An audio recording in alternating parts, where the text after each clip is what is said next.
আসসালামু আলাইকুম। আমি রেসিপিস বাই রাইসেস মম চ্যানেলের পক্ষ থেকে আপনাদেরকে আরও একবার স্বাগতম জানাই। আজ নতুন দিন নতুন একটি রেসিপি নিয়ে আপনাদের মাঝে এলাম। তো সবার প্রতি শ্রদ্ধা, ভালোবাসা, সম্মান জানিয়ে শুরু করছি। আজকে একটা স্ন্যাক্স রেসিপি নিয়ে আসলাম আপনাদের মাঝে।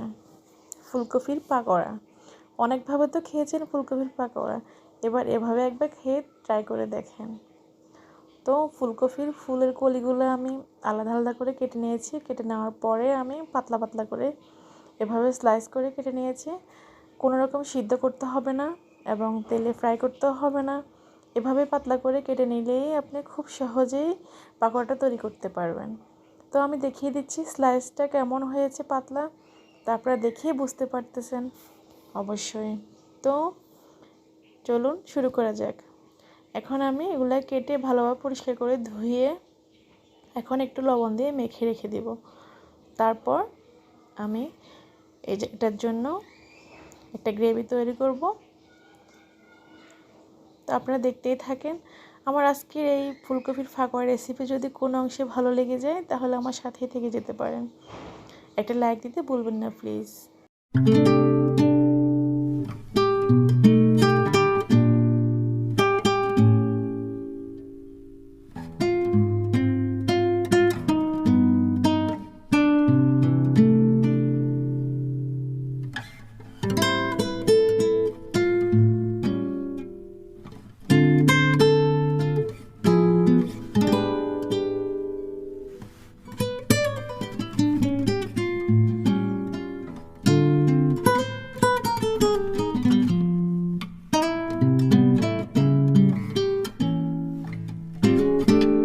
তো আমি লবণ দিয়ে মেখে এক সাইডে রেখে দিয়েছি।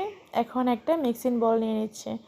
তো এই মিক্সিং বলে আমি 1 কাপের 4 ভাগের 1 ভাগ আমি ময়দা নিয়েছি। তো সাথে আমি গরম মশলা, তারপরে জিরার গুঁড়া 1 চামচ, গরম মশলা আমি 1/2 চামচ নিয়েছি, তারপর মরিচের গুঁড়া 1/2 চামচ, সাথে হলুদ গুঁড়া 1/2 চামচ দিয়ে দিলাম, লবণ স্বাদ অনুযায়ী দিয়ে দিলাম। তারপর আমি 1 টেবিল চামচ সয়া সস দিলাম, সাথে আবার 1 টেবিল চামচ টমেটো প্রাণ সস দিয়ে দিলাম। এখন আমি সাদা 1 চামচ সয়াবিন তেল দিয়ে দিলাম। তো এখন আমি 1 কাপ পানি দিয়ে দিচ্ছি। এটাকে মিক্স করে নেব।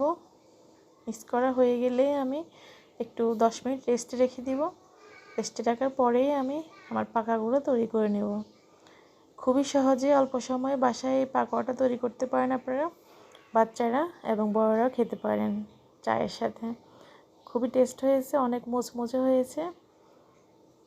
তারপর আমি সাথে 1/2 চামচ বেকিং পাউডার দিয়ে দিলাম। অনেক ক্রিস্পি হবে, শক্ত টাইপের হবে, খেতে অনেক ভালো লাগবে, মুচমুচে টাইপের হবে এই বেকিং পাউডারটা দেওয়ার কারণে। আমি আশা করি আমার আজকের এই ফুলকপির পাকোড়া রেসিপি আপনাদের ভালো লাগবে নিশ্চয়ই।